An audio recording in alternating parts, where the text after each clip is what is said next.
So it's now October, the garden's going into autumn, but I'm just coming out to have a little reassessment again, and I'm doing this all the time, constantly, because I need to check on whether I think things are working or they're not working. And I like to just look at, my favourite plants, and this being one of them. This is Miscanthus sinensis memory, and it just continues to impress me. It's an absolute beauty. It's standing about, I'd say it's 7.5, 8 foot maybe. And it's a stunner. And we've got a bit of wind blowing today, so my ornamental grasses absolutely benefit from that. Well, I benefit from the wind blowing because we get to see these lovely billowy scenes in the garden. And as I say, I like to come out and I like to do constant assessment in the garden, and it's just what I'm doing at the minute. So it's nice weather, bit windy, sun's shining though, and I thought I'll just have another wander around. Oh, look at this. You can't believe it. Look, a Nyphophia. This Nyphophia started flowering again. I can't remember which one this one is. It's a new one. A friend gave me this one from Caister. Sorry if I'm moving the camera around, but I have to. Oh, yeah. It's called Rich Echoes. And I've been putting Nyphophias in with this Calamagrostis for the last 2 years, and there's so far nothing sort of matched it. I'm not happy with any of them that I've put in, but this Rich Echoes one might be the one. So I'm just going to leave it and give it some assessment and see what happens. This is Helenium carnea, I think it's called. And it's a very, very small one. Very small indeed, and it seems to be spreading a little. But it's a real nice one, and we're in October now, second week into October, and it's still doing well. So I've been, like I say, assessing things. And I think on the whole, I'm really happy with this section here. I have made 1 or 2 changes, as you're aware, on my other videos. And I will continue to keep making changes, little changes. I don't make them for the sake of it. I make them because I think they might, the borders or whatever might benefit from it. So it's in constant renewal. Some of the grasses are doing well, really well actually. This is Cortaderia Patagonia, and it just seems to keep wanting to flower. There's another flower coming up again. Yeah, so it's all looking good, that. I'm not 100% sure about this Elianthus because I have had to push it through the wire there just to keep it stood tall and upright. And the real reason I put it in there, or next to there, was A, where I put it initially, it was in the wrong position.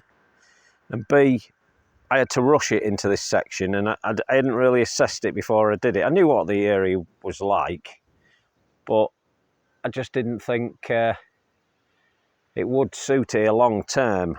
And I think I'm probably right. So that's another one that may have to go somewhere else. I don't know. We never know. Oh, while we're here. Okay, so I had to re-grass seed this less than a week ago. And we've got some growth already. And that's because we've got some really, really nice new species of grass seed that the manufacturers or the suppliers keep remixing and putting together. So we get some better, quicker sort of types of grass. Yeah, the Elianthus does look good there, I must admit. I mean, it looks a bit raggedy and a bit all over the place. And I think its only failing will be that other plants will probably interfere with it. So that Persicaria the little red flowered one, the Persicaria, that's Blackfield, and maybe that might cause problems long term. The Euphorbia, I'm thinking that I might take that Euphorbia out of there. That's Excalibur, but it has a lovely, in fact, it's actually showing it on the leaf edges now, the colour that it'll actually come up with. That purpley red colour that you can see there. That's how it starts when it first starts coming up. But I'm just thinking it might be not right for this position, although it will do quite well in there. I'm in the Cloister Pergola at the minute, as you know. if you've been watching my videos. I've been building this. Look at that grass, isn't it beautiful? Really nice. I've got another one to put in. In fact, I've got two, but I'm only going to put one in. But it's still relatively small at the moment. This is Strantia, as I said before. I cut it, once it had flowered, I allowed it to set seed and then I cut it down. And I call it Muriel's Gift, and it's a Jill Richardson selection. That, as I keep repeating, Jill gave it to her sister and she gave it to me. As being a better cultivar, but who knows? It is nice. It's not got as black an edge this time on those tips like it does in spring. But it's doing really well, and that just goes to prove that if you cut these things down early enough, you're going to get another regrowth. Now, I've started putting some of the plants in that I talked about the other day. So this clematis, it's a Viticelli called Dark Eyes. It's already losing some of the petals. In fact, they're all dropping off, but that's fine because they should be by now. So that's already in. The Euphorbia, which is cross Pasterii, as I said, could be tender. So I think I've sussed out a place for that further up the garden that I think it'll be okay on.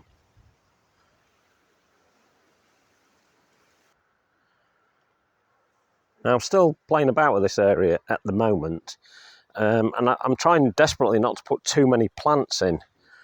But as soon as I get an idea where I want them, I lift them and I move them. And I've put this big rock in this week. Huge, great thing.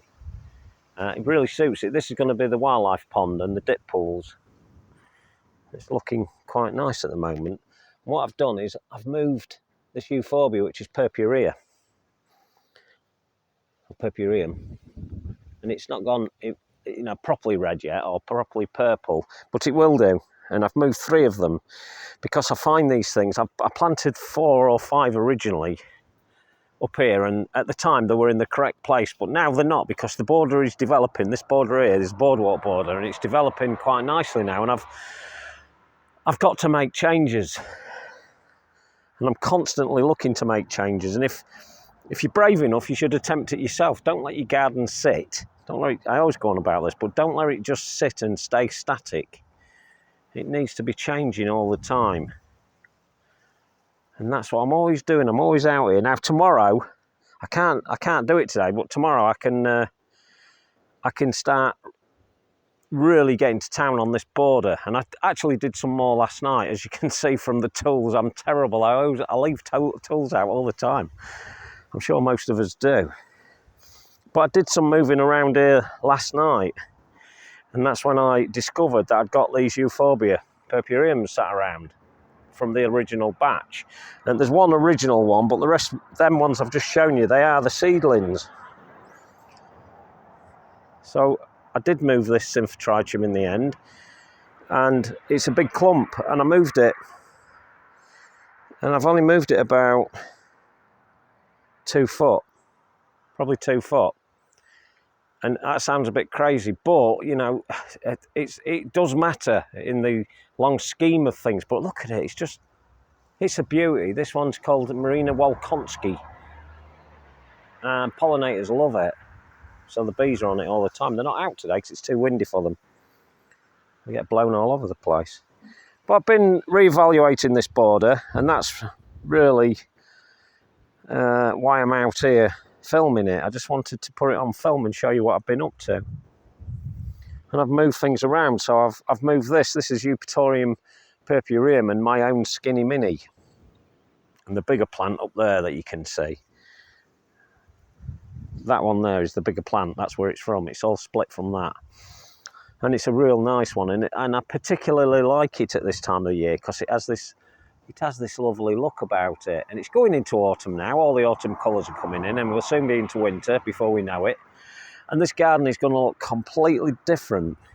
But for now, I'm really enjoying it. While it's in its demise, I should say we could call it, it's still got a lot of life going on. And this is my season with the grasses. So I'm enjoying every moment that we get while it's like this. And today's a really nice day, weather-wise. A bit windy, like I said, but it's all right. So I moved this, didn't I, the other day? The height of that's Elianthus augealis. And I said I'm going to cut it down by the weekend. Now it's the weekend at the moment and the leaves are starting to struggle. But it is still absolutely full of flowers. So while it's going to carry on flowering a bit, and until it becomes totally stressed, I shall leave it for the pollinators. You know, I've got some damaged bits, some broken bits. But we'll remove those as they come. But I may have to cut it down pretty soon. So I've been reevaluating, and I do a lot of reevaluation from that window up there on the right, the bay window that you can see. I sit there and I look at it and think, what do we need to change? And because this border has been developing over time, I've had to constantly move and change things. Now this Rudbeckia in this dustbin, it's only in the dustbin at the moment just to keep it in its place, and it's just sat on top of the soil. Now it's not dying away, it's getting enough water to its roots because it's a big clump. It's a massive clump in there. And that is probably where it's going to go. I did a lot of moving around yesterday, so I've created some more gaps, and I've made slight changes. And this Euphorbia, which is my own Malachi, it's going to grow big next year. I know it's only small at the minute, I appreciate that, but it's already got it did have its new regrowth. It's already got some growth. By the time that gets settled in, it will become quite a big one. In fact, where the grasses are, there, just above it, that's the parent plant. That's where the cutting came from. It's going to be as big as that one. So you've got to make the space. And it's a thing, quite a common mistake that novices make, or people new to gardening make, is they don't give it enough space. Now, it would appear that around it there, I've got loads of space. And yes, I have. I have got lots of space around it. But that plant, that Euphorbia, will take up all that room in the next 2 years. That'll be completely taken up. And the thing that I do from time to time is I would use things, well, there's a GMO over there in the background, totally in the wrong place. That's another one that I've forgotten about. Got planted over time and it's been left, but it needs moving. But I would put things like, not that GM, but plants as small as the GM, maybe in the area as sacrificial plants. And I've got another geranium here called Roseanne, the one at the back there, and then there's Johnson's Blue here.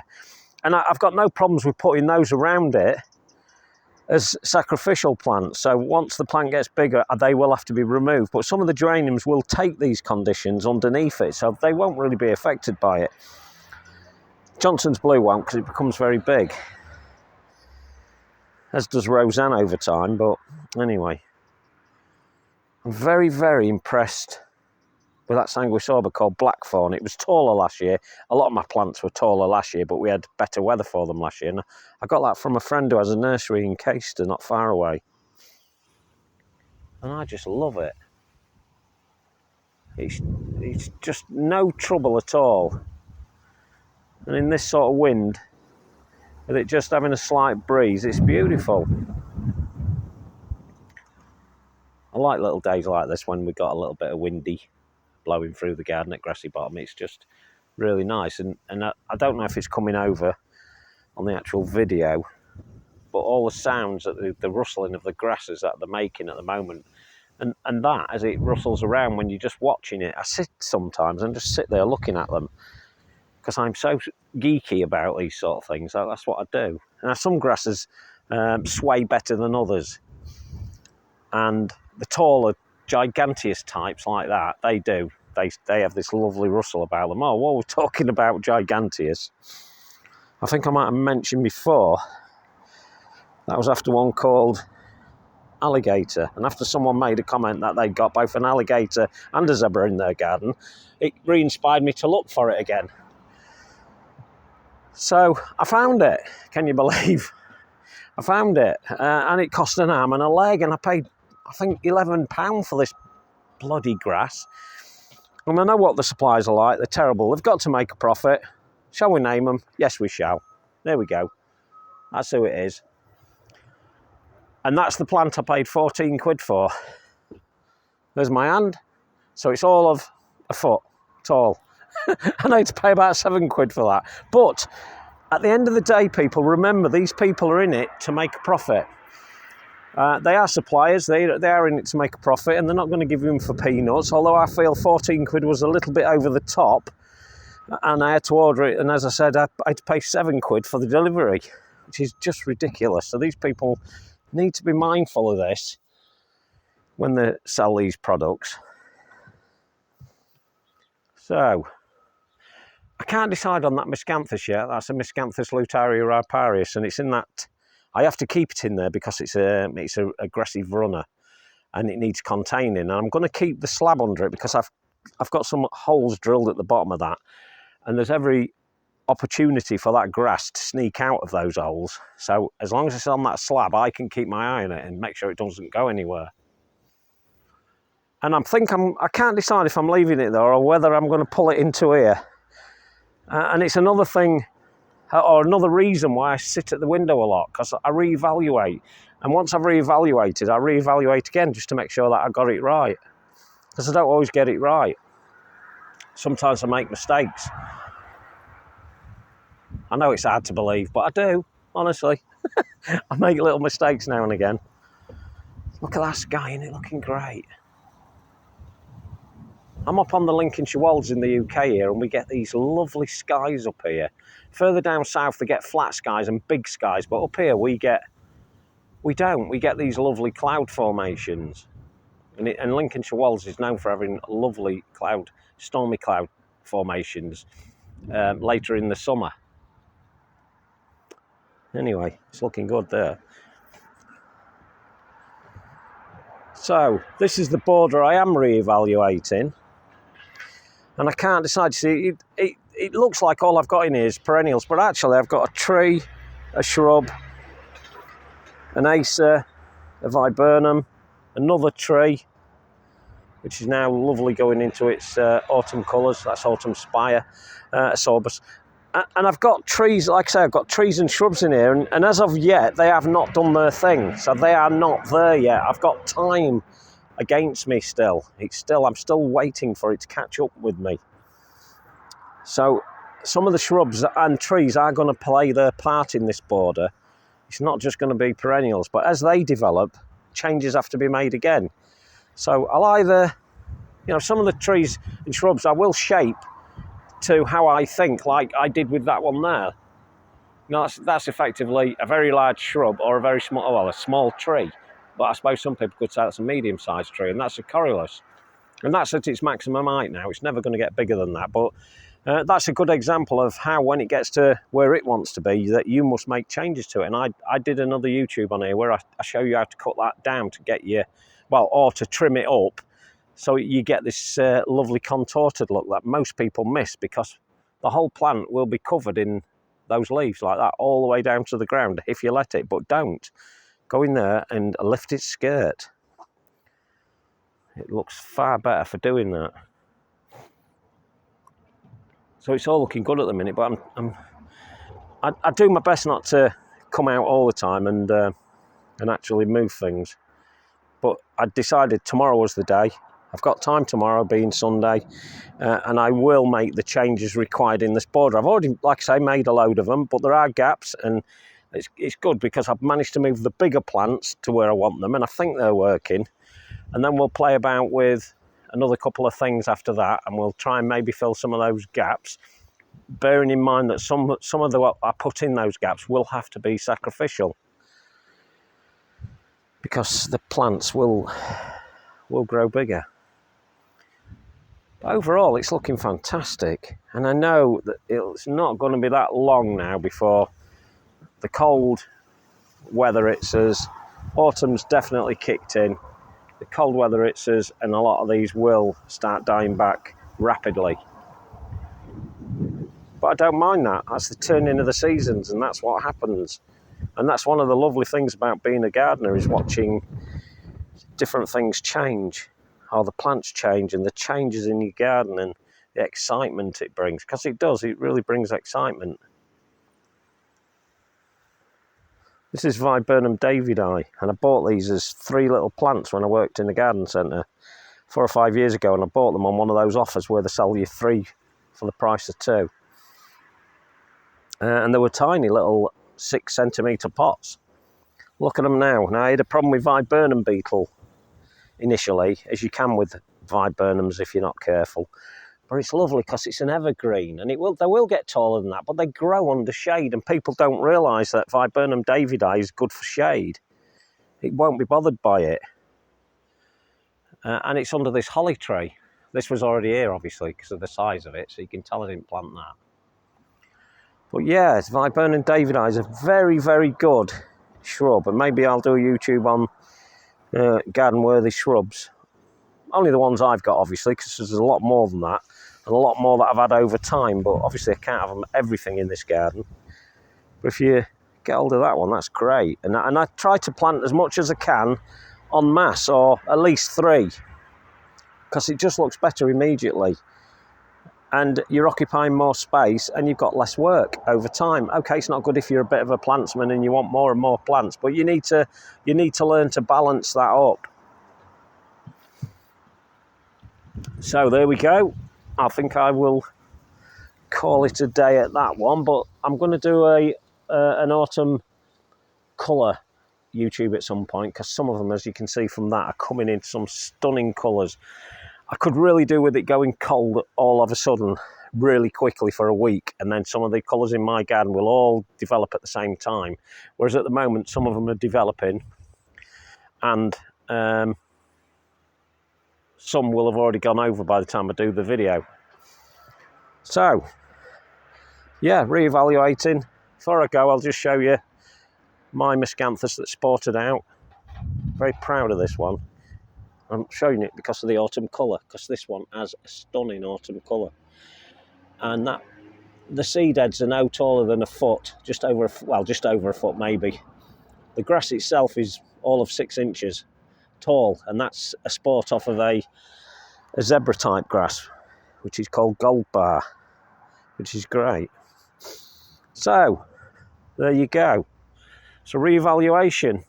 Before I go, on a previous video, I talked about this one called Tiny Pamper. It's the smallest pampas grass you've ever seen in your life. And look at that, it's looking great, innit? And I know on the video, because I've looked back on it just to make sure I did say this, that I suspected it came as a result of a Cortaderia called Pumilla, which is a relatively short one, but still makes it up to 6 foot. But in the big scheme of things, it's quite a dwarfing variety. And I said that I thought it maybe came from that, and so I did some research on it, and lo and behold, it was a sport off of Pumilla. And I just thought it must be, because when you get to be sad and geeky like me, you start working these things out, and it's not science, it's not hard science. So yeah, so that's Tiny Pamper, the smallest pampas grass as far as I'm aware at the moment. And there's another one now called Tiny Pamper Gold, I think it's called, and can you believe it sported out again and produced I think it was off of this one, it produced another sport, and it's a gold variegated one. Isn't nature amazing what it can do? It's beautiful. Anyway, so tomorrow I'm going to have a jiggle around in here, may do another shorter video tomorrow, just to show you what I've done. But I've shown you a little bit of what I've already done, but tomorrow it'll all be a bit tidier, a bit neater, and things will definitely be in the garden. Okay, so good time for evaluation, good time for moving things around, and up at Grassy Bottom, it's exactly what I'm doing. I'm making those changes before I get on with this, the wildlife pond. That's just got to wait a bit longer. So there you go. Hope you've enjoyed that. Talk to you later. Ta-da.